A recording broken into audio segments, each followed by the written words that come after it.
Welcome back to Season 8 of Talking with Traders. This is the fourth year of this podcast since it began in 2020. Once again, IG Markets have come on board as the sponsor of this podcast. We're truly grateful and privileged to have such a global leader in CFD trading as our sponsors. In the coming weeks, I'll be interviewing various guests from around the globe on the topic of trading. Some of these will be past guests that we invite back onto the podcast, and some will be new guests. The idea is to attract a broad spectrum of different perspectives from players in different areas of the markets. None of what you hear here is financial advice, but it is intended to get you thinking about how you might be able to apply what you hear here to your own trading and investing. Remember to subscribe to the podcast on your favorite podcast app. That way, you'll be notified when new episodes are released. Once again, thank you to IG Markets for sponsoring this podcast into its fourth year. And thank you, listeners, for your continued support of this podcast. Now let's get into this week's episode.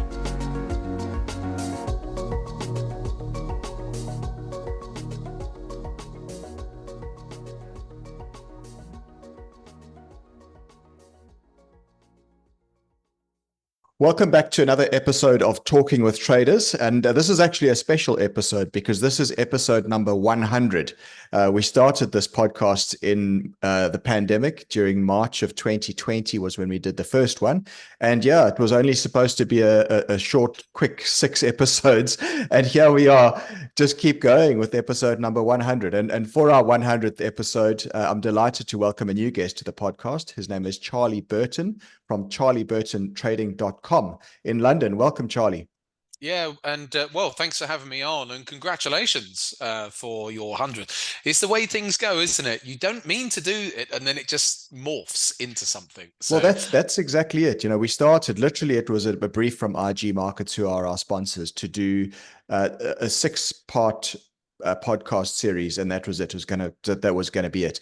And after 6, we realized it was quite popular, so we thought, oh, let's make it 10. And then after 10, we thought, let's just see if we do another couple more. And so we kept going, and here we are 4 years later, recording episode number 100.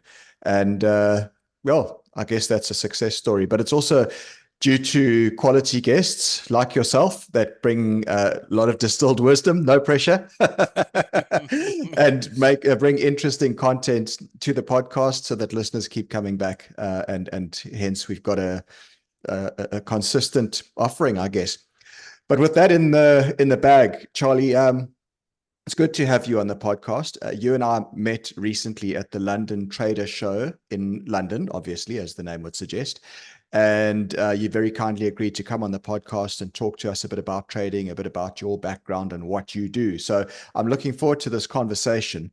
As I always do with new guests to the podcast, can you just give us a bit of background into your career through the markets, where you started, how you got involved, and basically in a short, less than 2 minutes, how you got to where you are today, trading your own account and running Charlie Burton Trading?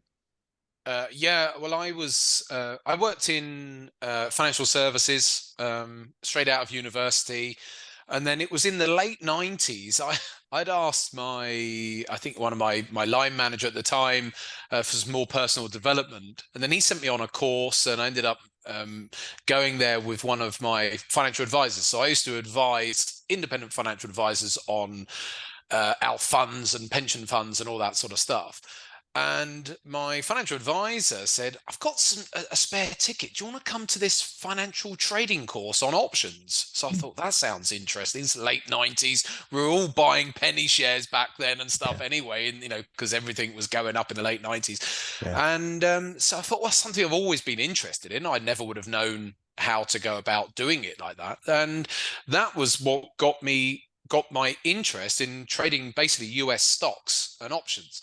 And I was just doing that on the side of my main career. And I want to stress that I never had an intention of doing what I do today. A bit like you just said at the beginning, you started off with doing 6 episodes of your podcast and no intention of necessarily doing any more. And then it just builds. And that was the same. Mine was just, I saw trading as something, this is something of interest that I could just do on the side for my career because I enjoyed my career. It just so happened that I was burning the candle a bit at both ends after several years, and thought, actually, I've got this trading that I've been doing on the side. I'm going to see if I can make the transition and take a sabbatical from my career. This is around late 2001, and see if I can make a transition from being a career man to doing this thing for myself, because I was worn out from my career. And so that was the transition. So about late 2001, I started trading purely for myself. And then gradually, as the years went by, then ended up doing writing a financial newsletter with a partner at that time for some investment clubs, and then gradually these things just morph, and people say, "Oh, can you do this and can do that?" And then before you know it, you've got other things going on. So right now, yes, I've got Charlie Burton Trading, where I train traders and share my trades as I'm doing them, but because I'm FCA authorized here in the UK to manage money and manage accounts. So I do that under the umbrella of a couple of regulators as well. So I professionally manage money as well as managing my own. And I just got this nice balance now between doing my own trading on these managed account services under the full regulatory umbrella, and also doing some coaching as well in a online environment. So it's quite a nice, diverse day every day, really. Yeah, that's awesome. Okay. And I mean, that's interesting that you actually didn't come from a sort of a professional trading background where you were part of a, trading desk at a bank or a hedge fund or anything like that. You actually, I suppose, grew out of being what essentially was a retail trader, trading your own capital, took the plunge to do it professionally for yourself for a living. And here you are. So, and that's quite inspirational, because I know a lot of the listeners to this podcast would be aspiring to that sort of thing, where they, would love to quit their day job to take up trading full time. And I get a lot of people contacting me for that reason, saying, I'm tired of my job. I've got a bit of money saved up. I'd like to start trading full time. How do I go about it? And immediately that almost makes my hair stand up, because most people are completely ill-equipped to take on trading full time, let alone if they've not even got sufficient part-time experience doing it and being successful part-time. And that's a little bit what we're going to talk about now. I mean, you spoke at the London Trader Show, a very good presentation, I might add, about the 80-20 approach to trading. And you said that traders, and I'm talking now, I guess, most amateur traders, retail traders, traders spend 80% of their time looking for a technical solution to their psychological problem. And I guess that's where it becomes tricky, right? Is that, it's not as simple as buying a technical analysis package and having a broker that's got online charts and a few fundamental ratios and things, and then, hey, presto, suddenly you're a successful professional trader making a living out of it day to day. It's just not how it works. And I guess that's the route that, that's the area you play in as a coach, as a mentor, with clients who subscribe to your service. But I mean, let's just discuss that a little bit. This notion that traders spend 80% of their time trying to find a technical solution to a psychological problem. Yeah, well, this is the problem. Most people spend too much time looking for strategies and methods and certain technical approaches to the market to try and solve the problems that they've already got from from the trading they already have. Of course, we need to have a method, an approach, strategies, whatever you want to call it, an approach to the market, a technical approach.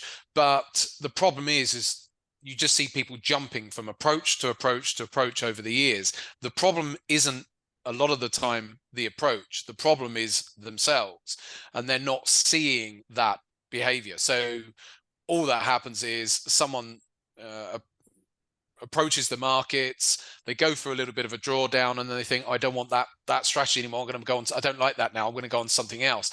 Whereas really what they should be doing is probably immersing themselves probably more so in what they're doing and looking at the decision making that they're doing. Because most of the time, I see this, and I'm sure you do too, over the 20 years roughly that I've been actually coaching people now, it's the same problems that people jump out of trades too early, they don't use stop losses, they over leverage, they do all these things, revenge trade, all of the things that they do. So it's a psychological issue that they should be spending more of their time on. If they get the mindset right, really you can have a very average trading approach. But if you have a trader who's very good with an average trading approach, he or she will far outperform a very average trader with a very good trading approach, because the average trader will second guess what they're doing, sometimes take the trade, sometimes don't, and all of those things that they do. So the psychological side of things is so much more important than the technical side of things, in my view. Even if you look at, I know we might talk about it today, if you look at the turtle traders experiment, and you look at Richard Dennis, and he had all those original turtles, 50% of them failed. And yet they were following a very, very straightforward, systematic approach by someone who at that point in time in the 1980s was already worth 100 million plus. Yeah. And yet they still couldn't stick to the rules, because of when they'd have losers, it wasn't a high win rate approach, that trend following approach, but they couldn't deal with it. And yet they were being taught by someone worth all that money, proven success rate, and still shows you just how powerful the mind is when it comes to trading. So we need to spend more time on that side of things. Yeah. So it's all about the mind and getting your head in the right space. I mean, I want to ask, why do you think the results of many retail traders are so poor? We know from looking at various CFD providers that are compelled by law to put up the percentage of their traders that lose money. It's always there in sort of bold at the top of their websites when you go and visit any of these IG markets who sponsor this podcast, and then other City Index and CMC markets, and any of them, right? You go to their websites, and the percentage of traders that lose money trading these geared products, be it CFDs, be it Forex, in my experience, always ranges anywhere between sort of 70 up to 85%. Yeah. And it depends on the market environment, but it's always a very high percentage, call it around about 3/4 of traders on average lose money consistently trading. And yet, I think it was you that gave an interesting stat in your presentation at the London Trader Show, when they looked back at the hit rate of their clients, actually discovered that they're getting about 65% of their trades right, which is a very high hit rate. And if I could consistently get 65% of my trades right, I'd be delighted. My own hit rate is lower than that. It's sort of closer to 50%. Yet, despite that good hit rate, they're losing money on a consistent basis. What are they doing wrong? Well, all of those numbers that you've just mentioned, it's there within the numbers. So if you've got a brokerage, the broker that did the study at that time when they did the study, so the study was done actually about 5 years ago. And at that point, their stats showed that something like 75% of in entirety of their entire CFD customer base lost money, so to speak. And yet 65% in their entirety had a 65% success rate. So you're like, well, how can 75% of your book your customers be losing if their win rate on average is 65%? It comes back down to the age-old problem. It's the need for instant gratification. So banking our profits too soon and also coupled with the need and the desire to be right. We go through life, going through education, being taught that being right as much as possible is a good thing. Well, it is when you've got to pass an exam. All the way through higher education and into the working world, being right is what we're all pre-programmed to try and achieve. And yet in the markets, being right more often can actually bring about a major problem, because anyone can be right a lot in the markets if you bank your profits really soon, because it doesn't take price a lot of effort to go just to here and you just snatched it and you've banked your profit. So that's what goes on. People are banking their profits too soon and they run their losses. So they don't cut their losses. So another major problem that we see is that the amount of traders out there, retail traders this is, who don't use stop losses. Because if you use a stop loss and you get cut out, then you've crystallized the loss. And for a lot of people, they don't want to crystallize. Oh, it will come back. This market will come back. I know that it's going to come back. They use this self-language. Oh, it's definitely going to come back. And the time come back, but they've taken all this heat and they've taken all this stress, during that time, probably added in to their losses as well. And then by the time they even get back to break even, it's such a relief. They've just hit that button and they're out at scratch, Yeah. And then of course, at some point, they're going to go and take a larger loss. So even if they do use stop losses, those that do cash out earlier than they should be. So they're not getting good risk rewards. And a lot of people don't even want to use a stop loss, because that desire, that need to be right is so strong that they just can't bring themselves to accepting, just saying, right, cut that position, move on to the next trade. It's interesting. You used a term there, the need to be right. And I guess that's the question, right? In this business, do you want to be right or do you want to make money? Yeah. Because it's not always the same thing. And the other point you mentioned, there's obviously the crux of this whole part of this conversation is the risk to reward ratio, and how most retail traders don't get that right. Their winners are too small relative to their losses. And as you say, I mean, even if you're getting 65% of your trades correct as winners, if those winners are really tiny and your losses are significantly bigger, well, then you've got it all the wrong way around. You're losing money. And that brings me to an interesting conversation, or an interesting thing you raised in your presentation, which is about the coin toss experiment, which I think it was you said you did it, or someone who did it. It was yourself. Yeah, we did it. Yeah. You did it, right? You did the coin toss experiment on the S&P 500. I mean, just tell us a bit about that, because this is interesting. I really thought this was hell of a interesting in terms of a simplistic way to approach the market. Very random. Yeah. And yet it generates profits. I mean, just tell us about the experiment and what you did and the results. Well, first and foremost, the reason I did the experiment was just to show people, people get so caught up in the charts, in their technical levels and all of this stuff technically. And so what I wanted to do at the outset from this experiment is to sort of although we're all using charts and analysis and using patterns and whatever, is to help with the psychological side of things, is to say, right, if we didn't have any of that available to us and we did a random coin toss, could we still make money? And so we set about this experiment using essentially a coin toss. So what we did is we back tested price of the S&P over a 1-year period. And we literally set some basic parameters like the cut now after the market open, and then it would use a given average true range based stop loss, and then 4.5 times the stop loss would be the reward. So the risk reward, a 1 to 4.5 times risk reward. Right.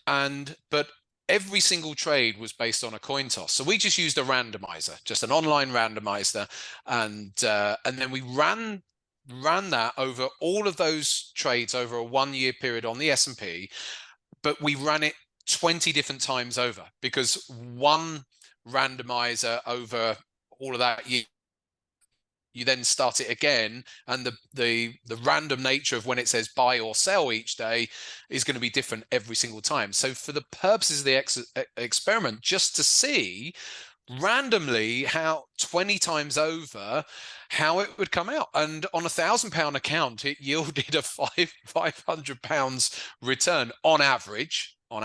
Some years were more, some years were less, but it gave a £500 average return, so 50% return, and that's risking 1% per trade with a 1 to 4.5 risk reward. So it makes a mockery out of everything that we do. Yeah.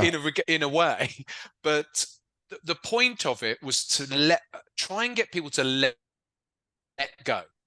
go about trying to second guess your trades and all of that. Just run for whatever your, the risk reward is. And with a good risk to reward ratio, doesn't really matter. You could lick your finger and hold it in the air and just say, should I go long or short, sort of thing. And that was what we were trying to achieve. Would I ever trade that way? Still can't do it, no. But as an experiment to show people that actually, just with a bit of risk management and risk and reward, you can probably still make money if you can, again, like we've already said, if you've got the mindset to hold on and not start to anticipate and interfere with your trades, you can actually have one of the most simplistic, systematic approaches and still make money. Yeah, that's fascinating. So just so I've got it right? You was it the same year, but you then, yes. Okay, so the same 1 year sample, and then you ran the coin toss throughout that same year 20 times, right? And then every time, if it was heads, you buy, tails, you sell, for example. And then your risk to reward ratio was set so that your stop loss is, 1 R away from your entry point, and your target is 4.5 R away, right? So, okay. And were these day trades exited every day, or were they swing trades that could have been held for multiple days? Yeah, they were swing trades because they were based on the daily charts, and so it was. We took the average true range, and then I think it was 60% of the average true range was the stop loss. Okay. So the entry was half an hour after the open, and then 60% of the average true of the gave us where we actually put the stop. So yeah, this was an experiment. In reality, and this is one of the things that we noticed within the data, is you could end up, let's say the S&P was in an upwards trend, you could end up with quite a lot of open positions until they all started hitting their 4.5 R. Right. So in reality, for a lot of traders, they'd end up, way too exposed. But that's why I say it was an experiment, really, because when it's trending, it could end up in quite a few positions day after day. It goes long, potentially. Some will be short, obviously, because of the coin toss. But we did see in the data, of course, a coin toss, you can flip a coin and it comes up heads 10 times in a row. So that sort of thing would happen with the randomizer there as well. So the reality of, could you actually do it? Because there are margin restrictions on most accounts these days. Yeah. It might be you end up in too many trades, but that wasn't the point. The point was just to prove a point about risk and reward, really. Yeah, fascinating. And I mean, as we know, a coin toss is going to, on average, it's going to be 50-50. So you'll be right half the time and wrong half the time over a big enough sample of coin tosses. And your experiment showed that it's a profitable system, and that's only down to risk to reward ratio, and obviously cutting those losses at the defined stop loss and risking no more than the 1% that you said, and maximizing the profits to, what would have essentially then been 4.5% per trade. I think really, for me, it was for me and the traders to show to the traders, it was an experiment in psychology. Ultimately, yes, it was technical and you've got these rules, but it was showing people, let go. just let it go. People hold on too tight, don't they, Yeah. in the market as to whether they're trying to micromanage their trades or whatever. Just let it go and don't worry too much about, oh yes, but I'm in this long at the moment and I can see all these, it's so typical. People get into a long position, they can see all the reasons why the market might roll over. Yeah. Well, yes, it might do, but you've got to let all that go and just stay with your trade. And like you've just said, if you take 100 trades like that, there's going to be plenty that will roll over, but don't worry about that. You're just focused on the ones that don't and that go to your target. Because if you stay with those ones, they'll more than pay for the losses that are there as well. Yeah, yeah.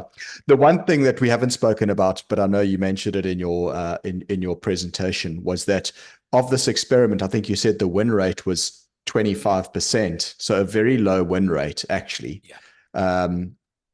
Which is interesting because you would think a coin flip would be 50-50, as we said, but I suppose maybe some got stopped out before they worked, etc. So anyhow, a very low win rate of 25% average.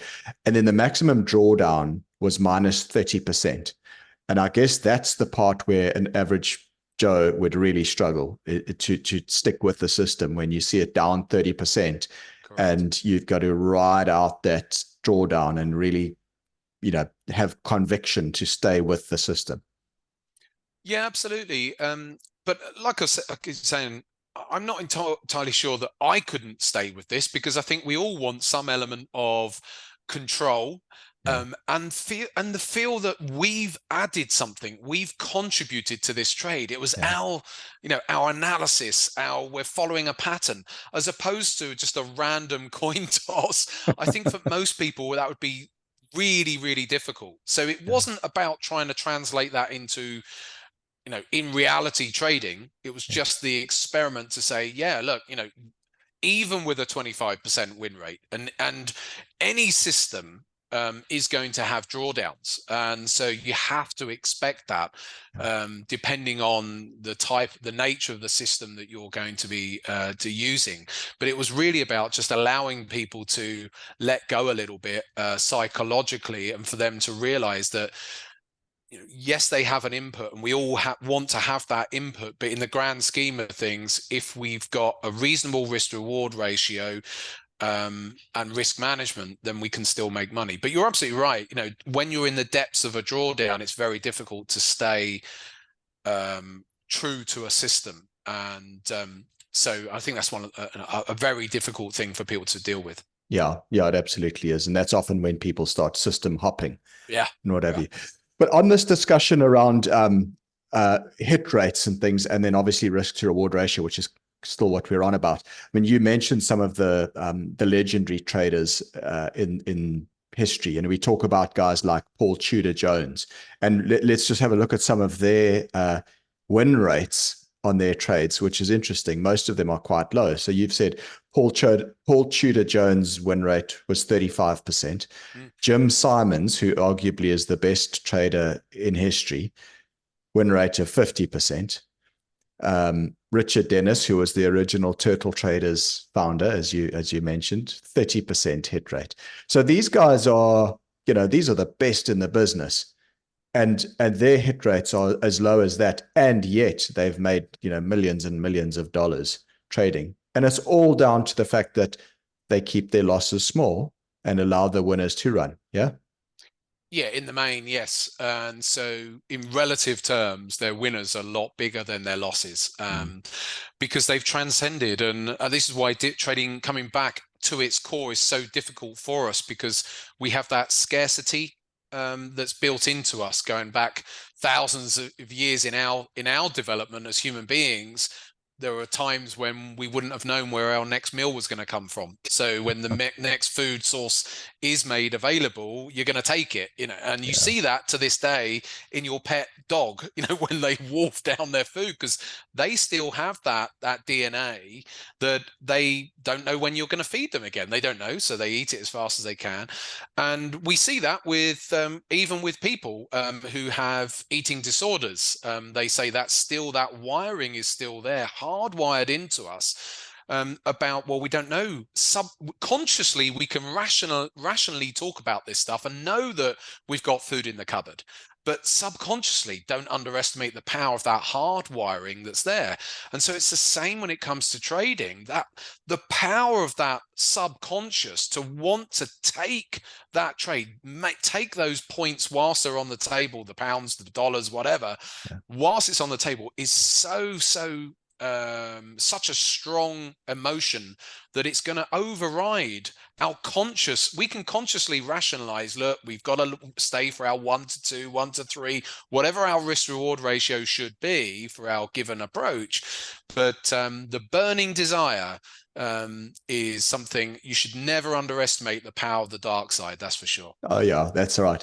I mean, many traders, many coaches talk about, this thing of view every trade as one of the next 1,000 trades. And again, that's such an easy thing to rationalize.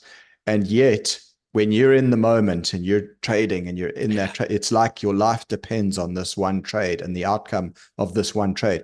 And I guess, again, that talks to this primal wiring in our brains about how you want to grab that profit, snatch it and take it while it's on the table in the fear that it's going to disappear, not really realizing that, it is just one of the next 1,000 trades. And of the next 1,000 trades, expect a big number of them to be losers.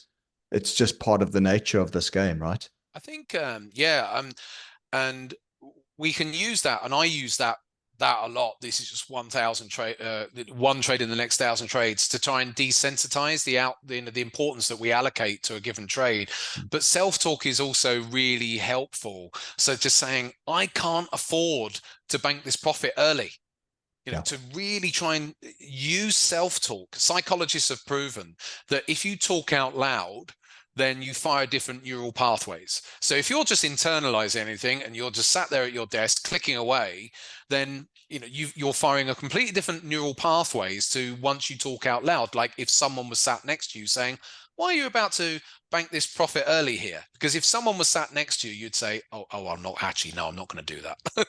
But so psychologists have proven that if you talk out loud, you fire a different neural pathway and say, actually, I can't afford to take this. Because what we mean by that is, like you've just said, over the next 100 trades, if I'm banking those winners too soon, ultimately I'm going to lose money or make way less than I should be. I'm going to massively underperform the true potential of the approach that I've got. So using self language for me is a massively important dialogue that every trader should have. Just like if you had someone sat or you think about even taking a trade.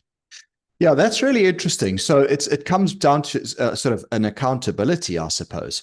And like you say, if you had someone sitting next to you, or you're sitting in a dealing room, or in this day and age, when we're all working from home, some sort of a virtual dealing room, maybe a Discord channel or something similar, having that accountability actually is really helpful. And I guess this is what I also want to come to in terms of the work that you do. I mean, you're pretty transparent about the trades you're taking within your community at charlieburtontrading.com. I guess doing that, having that accountability with your clients, with your followers, and then, like you say, the act of physically talking about your trades, physically speaking about where your stop loss is going to be or where your target's going to be and what your intended plan is, it kind of keeps you accountable, right? Because if you deviate from that plan tomorrow, you have to go and tell your audience, well, you know what, I actually ignored my stop loss today, or I actually cut my winner but too soon because I was, snatching at a profit. Then you just look silly. So that's really important. And it leads me to this next question about the work that you do at your business, charlieburtontrading.com. And just tell us a bit about what it is you do for the clients you have, the subscribers to your service. What do you get if you're a client of your business?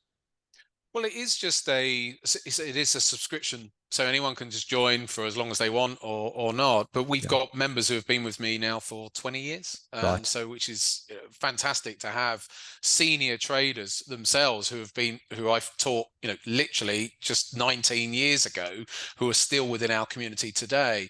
But yeah, so on a day-to-day basis, I'm in an online trading room, our online private trading room, and I'm doing training sessions throughout the day, analysis sessions, training sessions, you name it, every single day of the week. So we have like hour-long sessions, a few times a day, and all of those sessions are recorded because a lot of our traders have full-time jobs or all around the world, and so we're in different time zones to when they may be asleep or whatever. So that's important. So every member gets all of my methods and approaches to the market anyway, all the theory videos, and that's all in a big bank of videos.